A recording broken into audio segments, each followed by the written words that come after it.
Okay, it's 15 hours. So welcome everybody on this neurophysiology course and on the introduction lecture. We are not going to, most probably we are not going to discuss here for 2 hours, but it's the normal length of the lectures that we always schedule. And so my name is Vesa Paine and I work here at the Environmental Biological Studies. And this is a completely new course, but it has a background on electrophysiology and that kind of stuff. So what we are going to try to figure out is, for example, how we have some senses and how they are modulating different ion channels, and then we are having some ion currents that we can see and understand that, how they regulate the neurons and how the neurons are then interacting and how we can then sense that, some chilies are hot and some are not.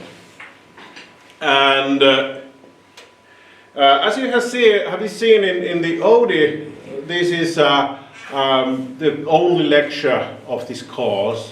The learning outcomes are that, you should understand after 7 weeks the electrical regulation and on the cell membrane, and so then you understand how these single neurons are working and how they are working together. Then we are getting on the brain activity. And I have highlighted some key points, so biopotentials, ion channels, neural circuits, and brain functions. But then I have overwritten these simulations in neurons and neuronal circuits are something that I think we will skip because it's so time consuming to start from the scratch of for example, on MATLAB or Neuron. That and we try to understand how they are working, but we are not going to make any real simulations because it would take too much time.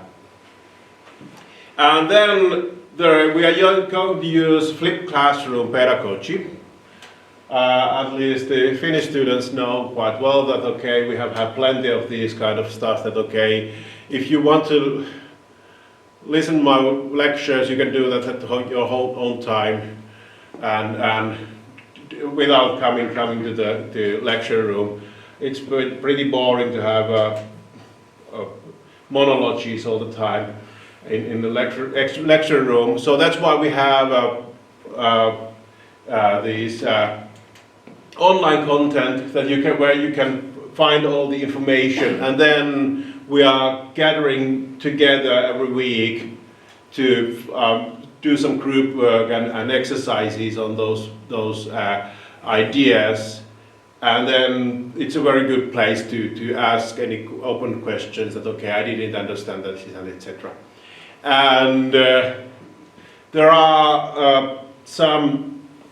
The idea is that we have some review exercises, or actually there are some essays and quizzes that you should do in the Moodle to pass the course.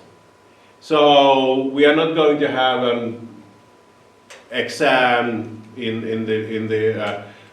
so you can write on the paper everything you know because that's been a problem in several, especially in the advanced level courses, where there is plenty of new information and plenty of details that you try to learn in very fast schedule, and then most probably you can't even anymore remember your name. So it's completely waste of time. It's not a very good way to learn things. It's much better that when you are doing things step by step. Hello. Hello. So how to pass the course? We have this introduction lecture, and then we have online lectures. In the OD it was saying 20 hours. it's going to be more than 20 hours, but you can put them in fast forward, so it's or skip them even. And then we have group work that I'm going to decrease a little bit. We will discuss that later. So there was in the original plan was okay. We have 7 2-hour meeting, but actually we have to reduce it to 6. But then there is mode of the study in the OD says that okay, there is a final exam, but these exams are actually every week. So we have Moodle quizzes, and then we have these challenges, but not like in the environmental adaptation last year. You don't have to read any articles. So it's all the material exists there. So it's most probably it's like getting a little bit easier for the making the challenges. So there are some essays, etc. And then because online learning would be quite actually it's also it's not so difficult, but the problem is that the dropout rate. So if I would have a neurophysiology course with 20 students starting, 80% would probably drop out in online course. I have never passed a single online course myself. So that's why we have this group work. It's good to see the friends and see that okay, they are also struggling and etc. So and to give you some kind of benefits for joining the group work. So every time you enter this classroom, you get 5 points, and then there was online discussion from which you can also have some additional points. So the grading is over here. So the maximum is so you need a little bit over 200 points to get the 5 out of 5, and then 120 to pass the course. So 240 is going to be this year the maximum. In Moodle, I have a video where it was a little bit higher, but actually there is we have to reduce the content, otherwise it's going to be too demanding course actually. And by joining these group works and online discussion, it's a very good way to get higher grade. So you only have to have 50% right on any online discussions, but if you have been here every week, it's automatically going to be 2 out of 5. So instead of 1 out of 5. So it's people are using this kind of tool a lot. And what we are going to have is we have actually I'm using 2 different books. The neuroscience book is it's a little bit easier. So it's quite nice overview of neurophysiology, and the good point is that how I found it actually. They have also a MOOC course made by Mr. Pearls, and it was quite nice to have, because sometimes the neuroscience books, if they are over 1,000 pages, it's going to be too long story to read. Yes. Do you think we have to go through the books, or you can have all the information from the model? Or you can get all the information on the Moodle. So it's then I'm in ion channels, etc. I'm using quite much the cell physiology source book and other literature, and that's one of those that 1,000 pages and full of equations, and if you are not interested on the math part, it's do not read it.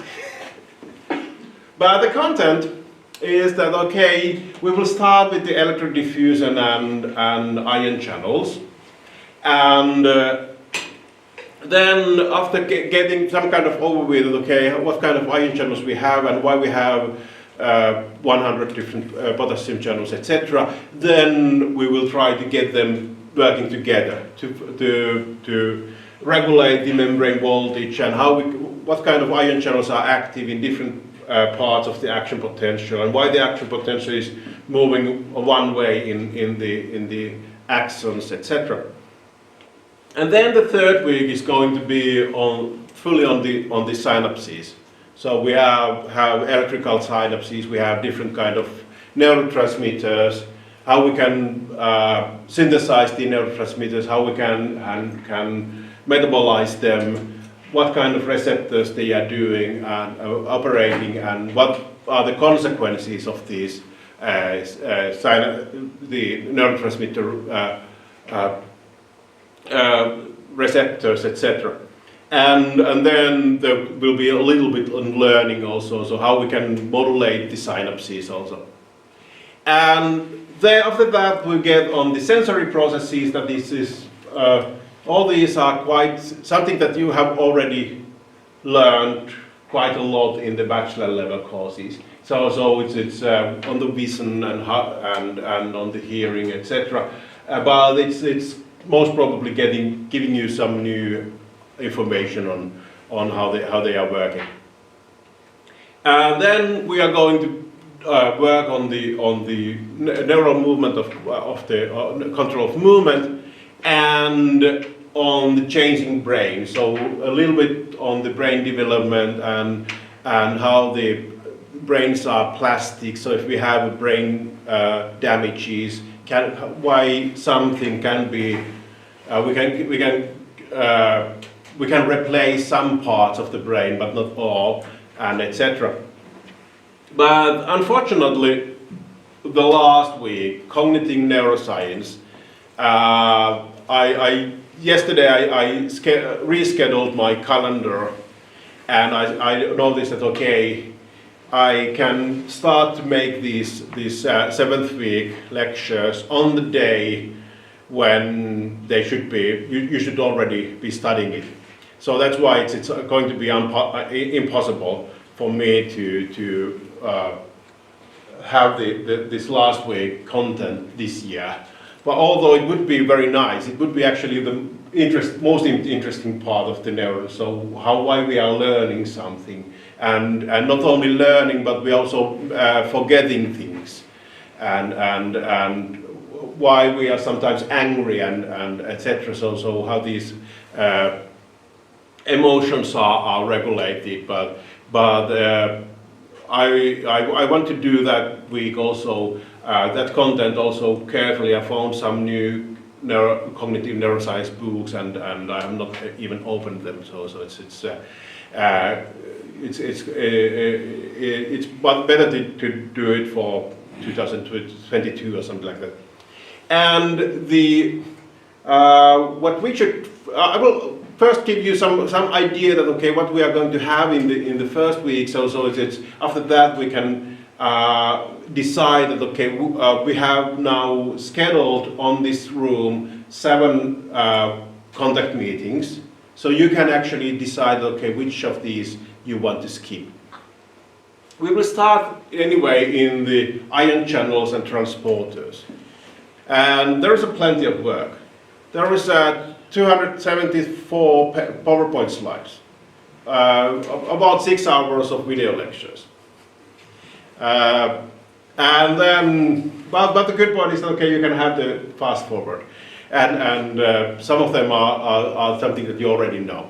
So it's the idea is that, okay, you make the quizzes, you can get 20 points from the quizzes, and you actually have to get at least 10, so then the second week will open.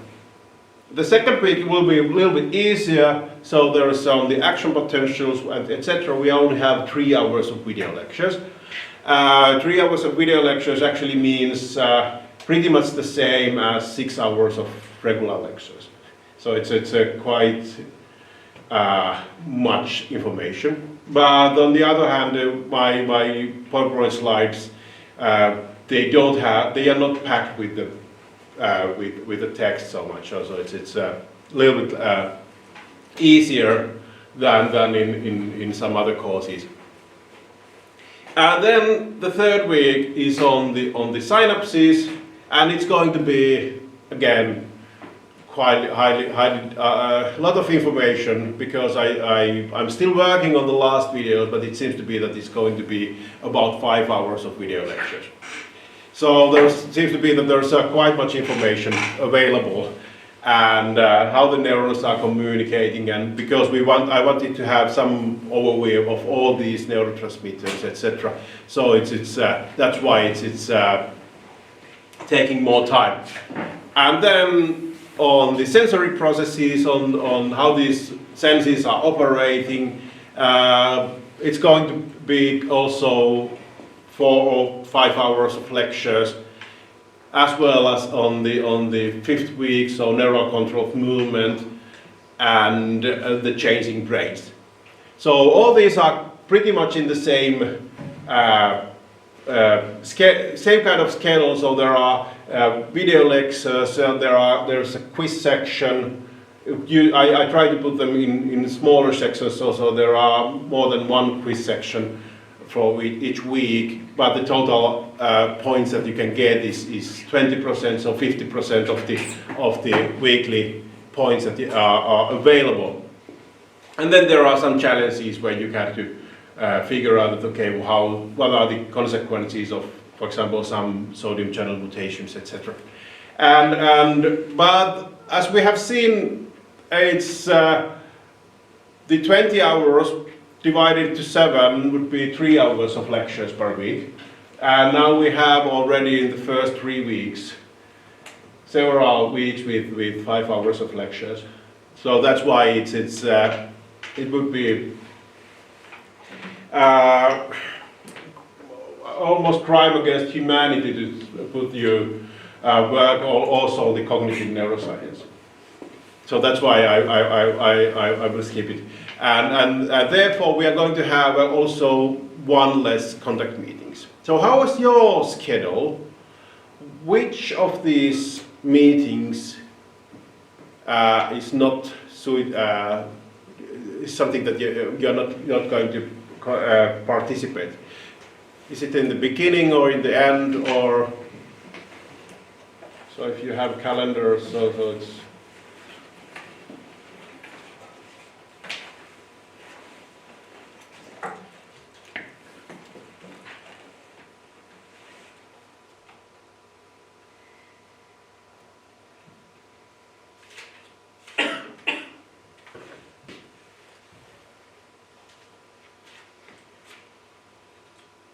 so do you have more overlapping now in the March or in the after mid-April? I think we have an exam on 8th April. 8th April, okay. Sustainable energy. Sustainable energy. Yeah. That would be a very good, nice one way. 8th of the April. We will skip it on that day.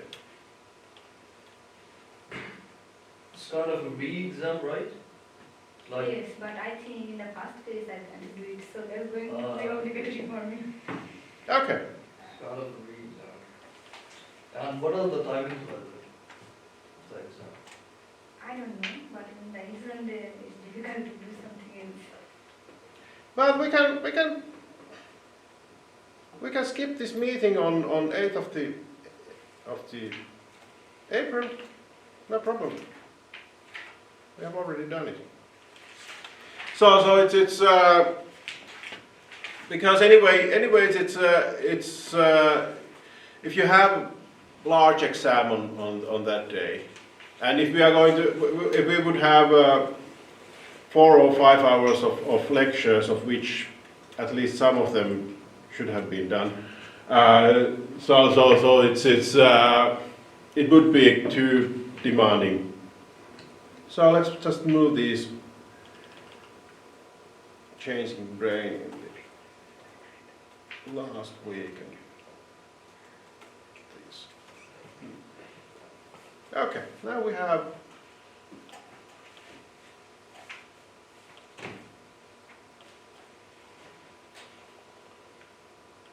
this is something.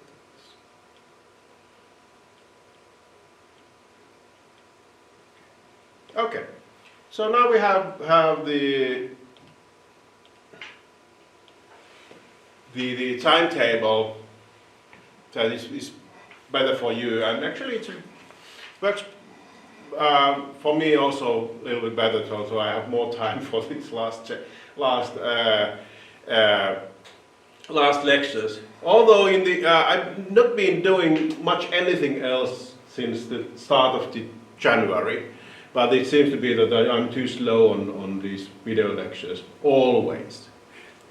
It was the same thing in last year, and also year before, etc. So it's no, year ago I was just getting sick, and okay, after the 3 weeks being in flu, so it's okay, no, let's stop this causing anyway. So the idea is that okay, every week. So we have all the information is there available there in the Moodle, and all these contents are in different pages, and the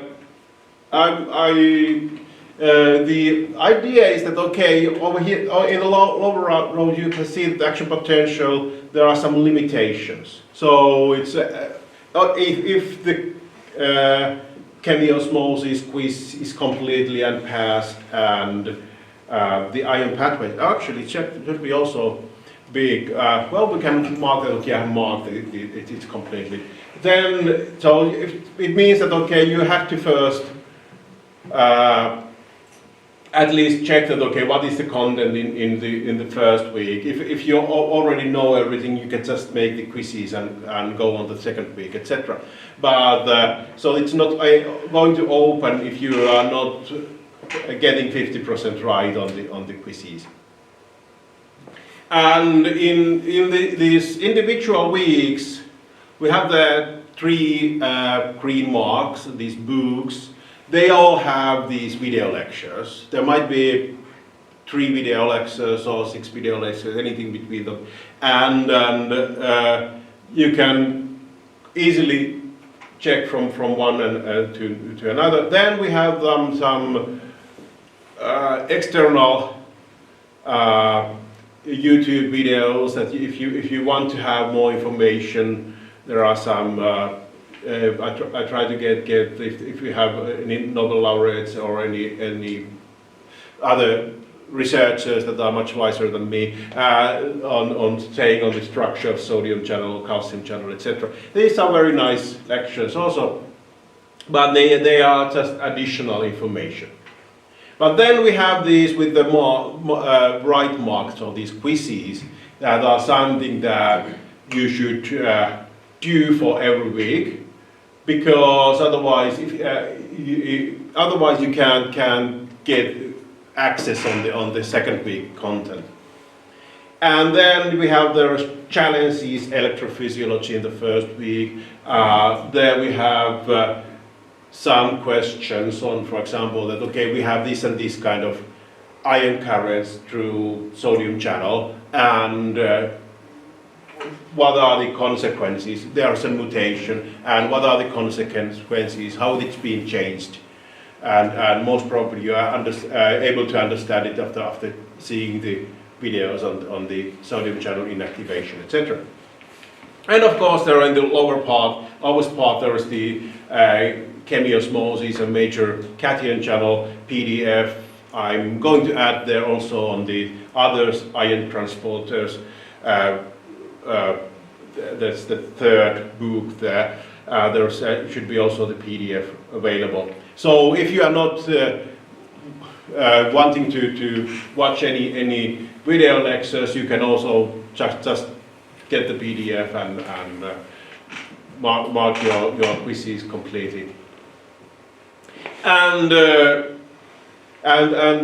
or just take the textbook or Wikipedia, whatever you are using. But the idea is that okay, you make the quizzes, you make the challenges, and you can finish these quizzes and challenges whenever you want. So at the moment I have a permanent job. So if they are firing me, then it means that okay, after 2 weeks I'm not working there anymore. But if they are not firing me, then I will be here also on the next decade and on the next decade and on the next decade. So it's, as long as you are able to make any studies in this university, you can finish this course.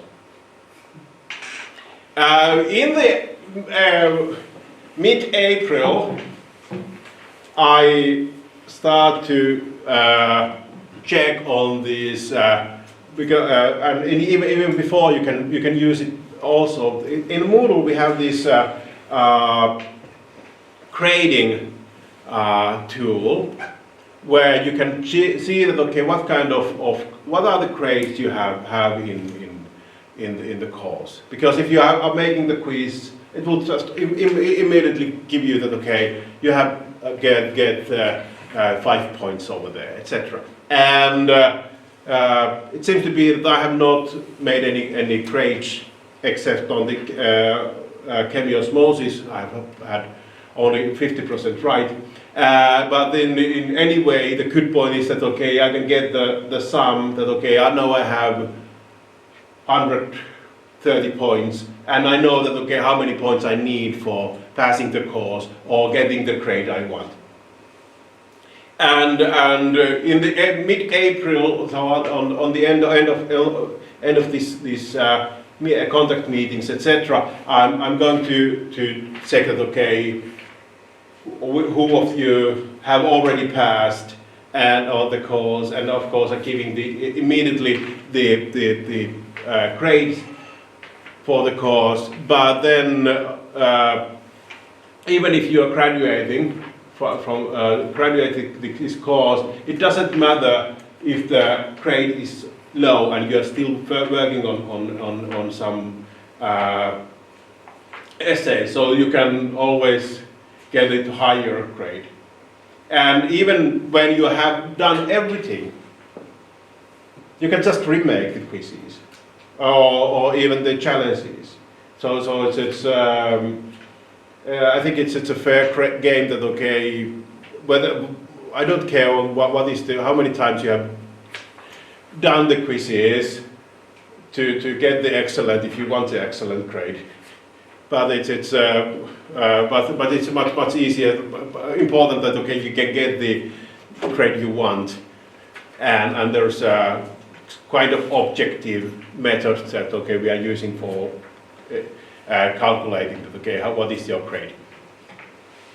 Okay, then beside the Moodle, we are also using. I have to ask about that.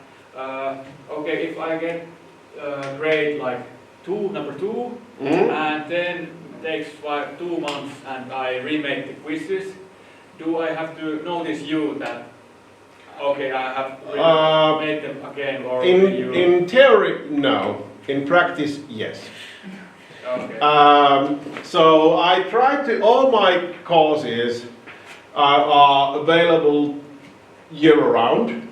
I try to find every week or every other week time to check that okay, have anyone got more points on anything, but what I have seen, it's I'm always behind the schedule on all the work, so it's especially if you have if you have made challenges and I have not yet given you any grade on those.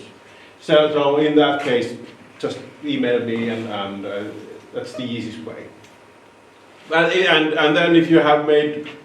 But then I have learned in earlier courses that okay, it's a good point that if you have where's the grading? Grading was well here. So if you have already 190 points, you need only 2 points more to get it 4 out of 5. and then it's just easier that okay, there was one quiz that was not so well done, and I can make it and get the easy way on these 2 additional points to pass the course with a higher grade. And so beside the Moodle, we're also using a Slack channel for discussion. So every time, you can always use in the Moodle there is a section where you can ask questions for me, and then of course you can use the email. But the good point in these discussion forums is that everybody sees the responses, etc. And so that's why we'll be using in several courses these discussion forums to have the ability to. So when you are watching the video lecture on tomorrow night, and then there comes some open ideas that I didn't understand how it works. So we try to get the response as soon as possible. So it's just easier. But it's something you can use if you want. It's something it's not necessary. So some students, it's just that I have seen in several courses that if the students are not participating on these meetings, so we are not seeing each other ever, or they are not asking anything in the discussion forum, there is an 80% probability that he or she will drop out. So this interaction is very important for keeping some rhythm in the studies and have some interaction, etc. So, any questions on you? Was there a key to Moodle? No. I've never understood why. Why?